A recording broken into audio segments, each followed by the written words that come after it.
wako baada ya kusikia maoni ya wananchi kule kaunti ya Migori. Nyakura mogejo mwantire karaka kod jojo maiko nano iko rekod jogo maodo twak goda achiel kachiel tainya odiochieng' ma kawuono mano yango na karakano dhi bedo koloso kod jatatije mano kawuok e riwruogno mano mara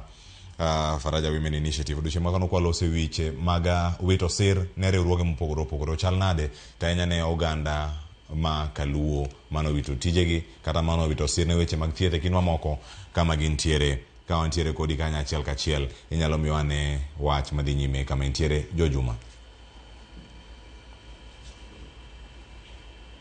Ero kamano Cleophas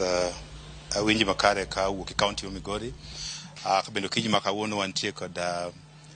achiel kuom jogo bende rogo bende nyaka sani king'iyo chik manogol kod Tend America ma bende nyaka sani koro chungo menda mosebedo ka thoth ahinya ma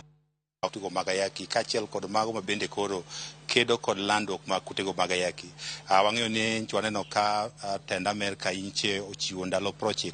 ma bende koro jogo modak kod kute magayaki koro pod biro yudo kony karamno nitiere grube kachiel jogo mang'awo ma bende osebedo ka yudo kony ka owuok kokalo kuom USAID kachiel kod PEFRA to ahinya kony wechego mag chiwo yadhno mar geng'o landruok ma kutego magayaki ma idendo kaka PrEP achiel kuom grube gin mag makeratrogo mag opamo ma bende tije magitimo gin mago mang'awo ma bende keto gi gamo kutego magayaki kachiel kod oganda mamoko e gamo kutego magayaki wang'eyo ni higa mar 2016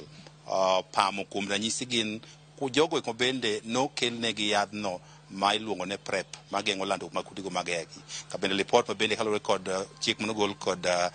Tend America nyiso ni kwethni samoro koro ok dhi yudo yedhegi mag PrEP. Kiji makawuono nitie kod achiel kuom jogo makeratrogo mag jogo mang'awo to ahinya kaka jogo miluongo pamo mar kwa kaunti ma Migori kono bende ilero ni nyaka sani gin kwan ji mathoth ma osebedo ka gin timo tijni to kendo gin jogo mang'awo ma bende ng'eny gi tije magitimo nyalo miyo gin wegi gam kutego magayaki achiel kod kata miyo jomoko bende kutego magayaki. Adwaro mondo koro watwa kod jatatije marwokno mar Faraja Women Initiative mar ng'iyo ni to chik kata okang' manokawo kod Tend America ni ere kaka koro dhi thirogi ma nyiso nade wechego mag kedo kod landruok mag kutego magayaki to ahinya kuom jogo mang'awo moting'o pamo to ahinya e kaunti ma Migori. Adwaro ni mondo ichori machiegni ka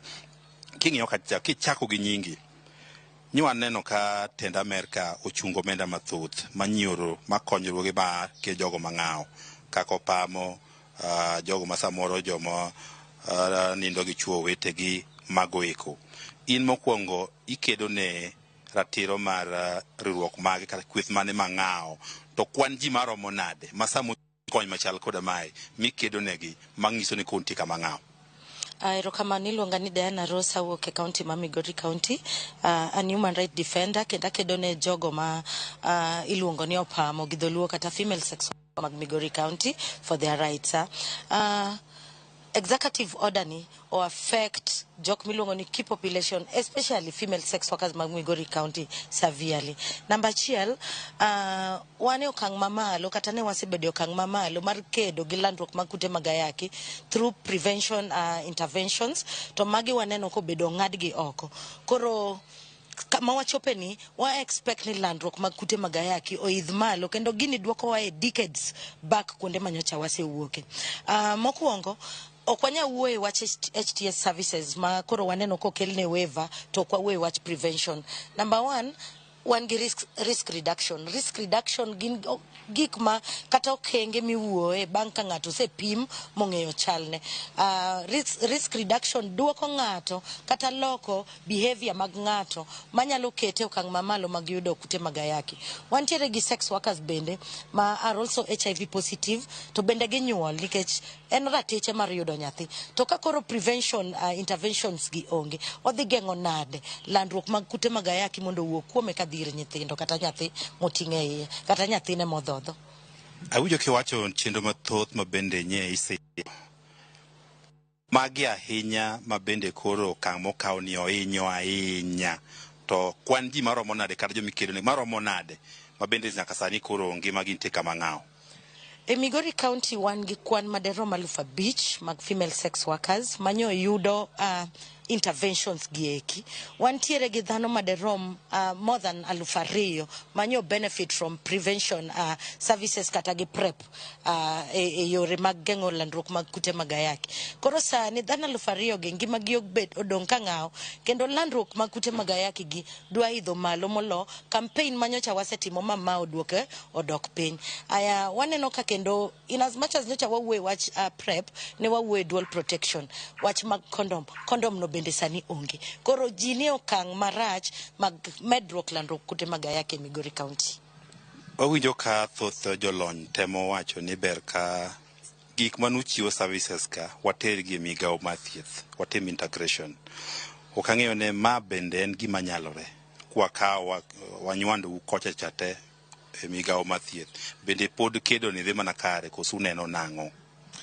Integration ber kendo integration is a sustainable way mag yudo weche mwawacho kata weche mag thieth gi. But again, mae dwaro jani. Odwaro okang' step by step. En jani mwaluwo kwagolo jogi kumanyo ging'iyo ka gidhiye kwatero gi the integration. But mobiro asapni to we might not achieve. Actually onge gima wadhi achieve nikech jogi nyo kong'iyo gi services makocha nye ging'iyo gi services machielo. Koro we need a journey to transition mondo wadhi mondo wawuog especially jok manyo ng'iyo ka othiethe dropping centers wawuog dropping centers of course with specialist advices like for example anya wacho ni migao kaka CHEB nyo nigi key population specialist magi yore ma key population specialist nyalo konyo ka watimo go transition. And again we also need training kata sensitization mag healthcare workers mantiere migao mag sirikal mondo gi understand the benefits mag chiwo all these friendly services to the key population. Seche ma oteru nywandu kachacha ang'ene samoro ulungu ne key population koro nywandu kachacha okolung kaka key population to service mana kaka jomamoko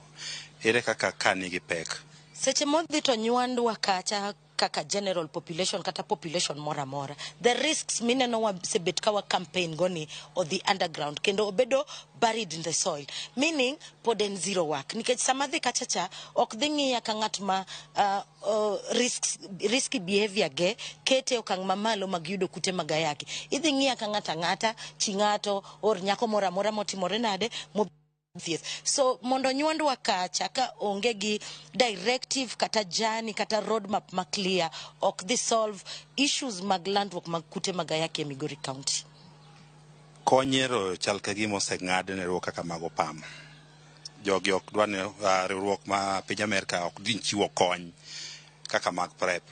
ang'o ma koro wadong' godo wadhi beta ne koro wabeda kaka wan koro en ang'o mutimo un ere kaka koro ukonyoru nikech kony koro onge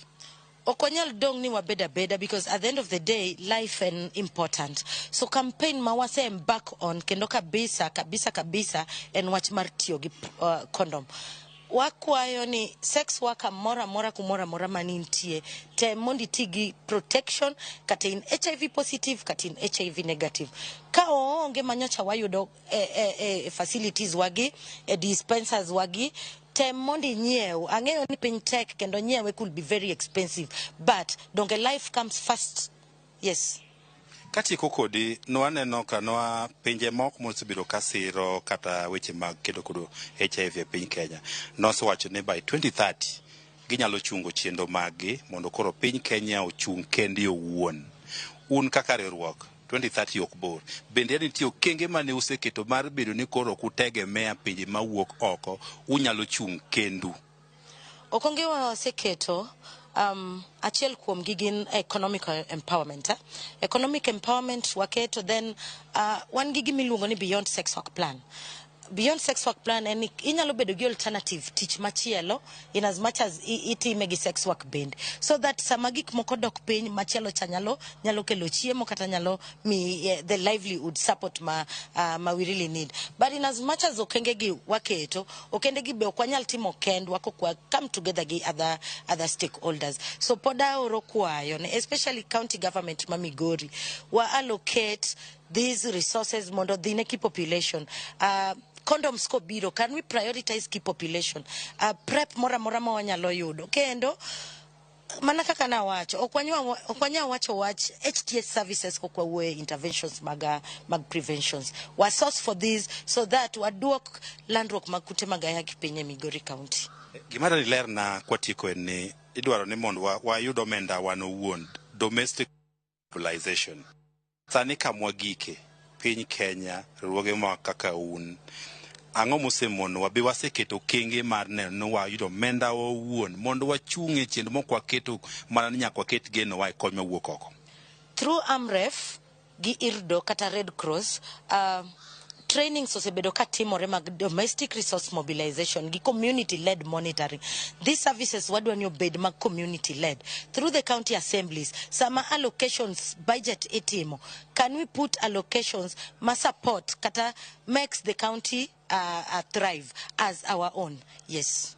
Erokamano kuom paro maler kamano e Kenya winyo mano achiel kuom jogo ma togo mag jogo mang'aw to ahinya gamo landruok makutigi mage kachiel kaka mano maro pamo ka bende nyo winjo Katen County ma Migori owacho ni kalore kod okang' mano kawo kod ten America mar chungo chendo kata kony mathoth omiyo king'iyo county Migori mathoth bende ne siro chendo kaka makedo kod landruok makutigi mag ayaki kwan jotich ma bende koro dhi dala ma bende kapo ni piny owacho ma county no bende siro nyalo tiyo kod omenda maro $250,000 e higa ka bende mae nyiso ni sama kod jothieth gi kata jogi odhi dala nyiso ni samoro nitiere fuok ma bende koro dong to ahinya mar konyo jogo modak kod kute kata jogo mang'aw ka penjo maduong' en ni tang'o ma piny owacho dhi timore okaw mar neno ni pod wadhi nyime kod kendo kod landruok to ahinya mag kutego mag ayaki to ahinya kuom jogo mang'aw. Ai nyakoro moge jwang mano ka winjo kanyo ripot mawuok Kanye County mano ma Migori erokamano